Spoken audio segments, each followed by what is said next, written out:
As for the nationalism, I say in the book that, look, all peoples everywhere at all times have sought a sense of belonging and meaning. And that's not going to change.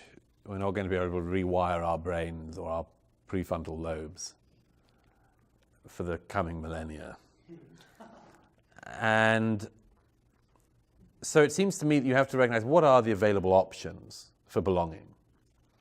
They are now what they always were.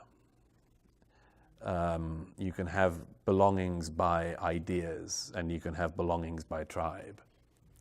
And an odd thing of multicultural Europe is that we are very, very suspicious of belonging by tribe. And I think the beginning of the suspicion is understandable and legitimate.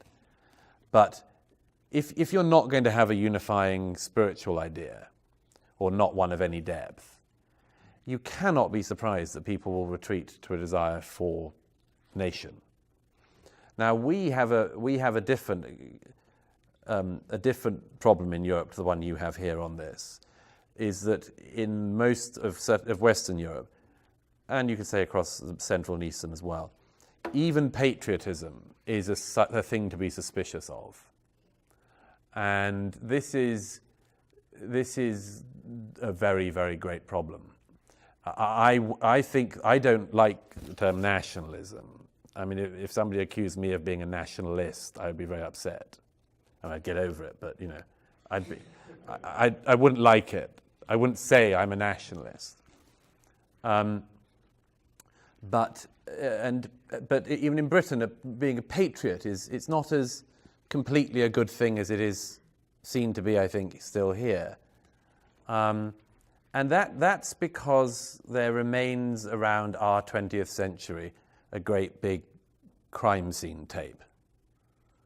And you see this in such fascinating moments. I was at a concert the other week in London of a German singer, brilliant German singer, who sings popular songs from the 20s and 30s. And as we walked out in the interval, you could just feel, I said to one of the friends I was with, he's got to mention the war.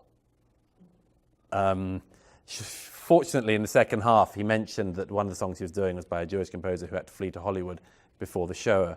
And he referred to it, and there was this great exhalation of breath. Oh, thank God.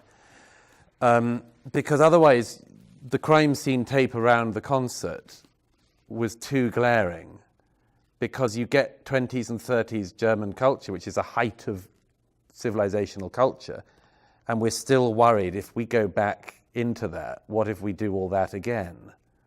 You know, I mean, that it's still all there. That's the thing with patriotism. That's the thing specifically in Europe with nationalism, is a very, very legitimate fear of ourselves because of our 20th century. Now, the problem is, how do you get out of that?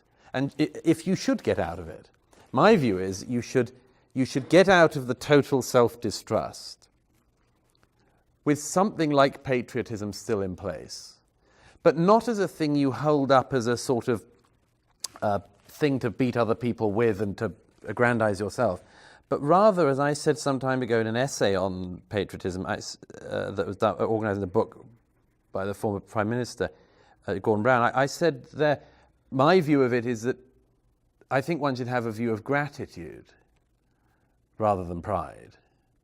Gratitude at what we've got, gratitude that we happen to have been lucky enough to have this. And that, I suppose it goes back to the first question about European identity and European culture. That's my own attitude towards it, and one which I would like other people to join in on. But I'm very, very worried that if you deracinate the public square of every other form of identity, that will obviously be one that people will go back to. And I think you hear it, and certainly there is a movement within younger generation of Europeans in which I hear it, and it worries me.